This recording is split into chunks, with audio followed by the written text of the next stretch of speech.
Welcome আমার এই চ্যানেলে সবাইকে স্বাগত জানাই। তো আজকে আমরা ভিডিওটিতে কয়েকটি জীবন বিজ্ঞানের কয়েকটি প্রশ্ন নিয়ে আলোচনা করব, যেগুলো বিভিন্ন চাকরি পরীক্ষায় এসেছিল গত কয়েক বছর ধরে, যেগুলো বিভিন্ন চাকরির পরীক্ষায় এসে থাকে। তো প্রথম প্রশ্নটি দেখে নেব, যে ভিটামিন খুব সহজে মানবদেহে সংশ্লেষিত হয় তা হলো vitamin A, vitamin B, vitamin C নাকি ভিটামিন ডি। তো সঠিক উত্তরটি হবে অপশান ডি, ভিটামিন ডি।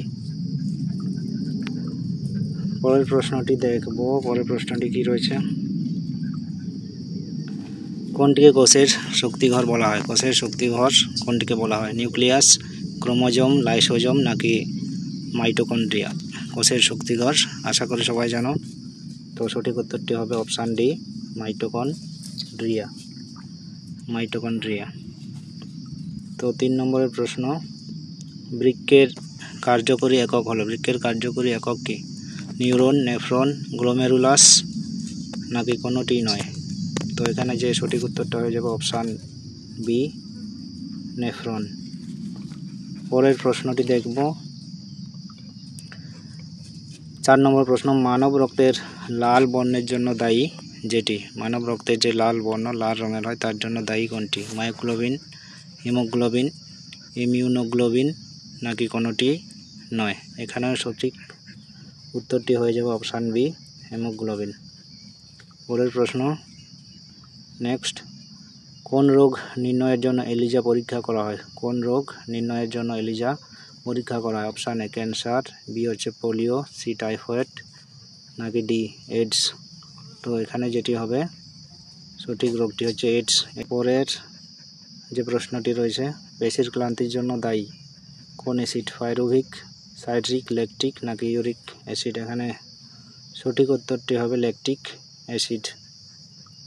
পরের প্রশ্ন, পরে কি রয়েছে, অ্যালজাইমার রোগ কি? অ্যালজাইমার রোগ কোথাকার রোগ? শরীরের মধ্যে আমাদের কোন অঙ্গের রোগ অ্যালজাইমার? মস্তিষ্কের, যকৃতের নাকি বৃক্কের রোগ? এখানে সঠিক উত্তরটি হবে অপশান এ, মস্তিষ্কের রোগ।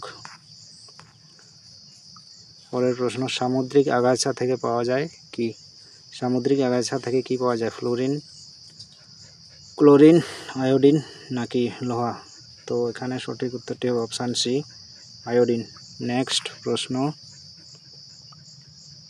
অ্যান্টিবডি উৎপাদনের জন্য দায়ী কোষ? আমাদের শরীরে যে অ্যান্টিবডি তৈরি হয় তার জন্য দায়ী কোন কোষ? লোহিত রক্তকণিকা, লিম্ফোসাইট, অনুচক্রিকা নাকি কোনোটি নয়? সঠিক উত্তরটি হবে লিম্ফোসাইট, অপশান বি। শেষ প্রশ্ন 10 নম্বর, অধিক উচ্চতায় ওড়ার সময় পাখিদের শ্বাসকার্যে কোনো অসুবিধা হয় না কেন? অনেক উঁচুতে ওড়ার সময় পাখিদের শ্বাসকষ্ট হয় না কেন? এর কারণ কি? ফুসফুস আকারে বড় হয়, তারা নিষ্ক্রিয়ভাবে উঠতে পারে, নাকি তাদের অতিরিক্ত বায়ুথলি থাকে, না তারা খুব কম অক্সিজেন ব্যবহার করে? সঠিক উত্তরটি হবে অপশান সি। তো এই ছিল আজকে কয়েকটি প্রশ্ন।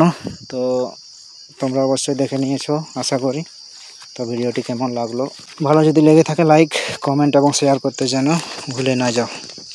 তো দেখা হচ্ছে পরের ভিডিওটিতে। আজকের জন্য এখানেই শেষ করছি।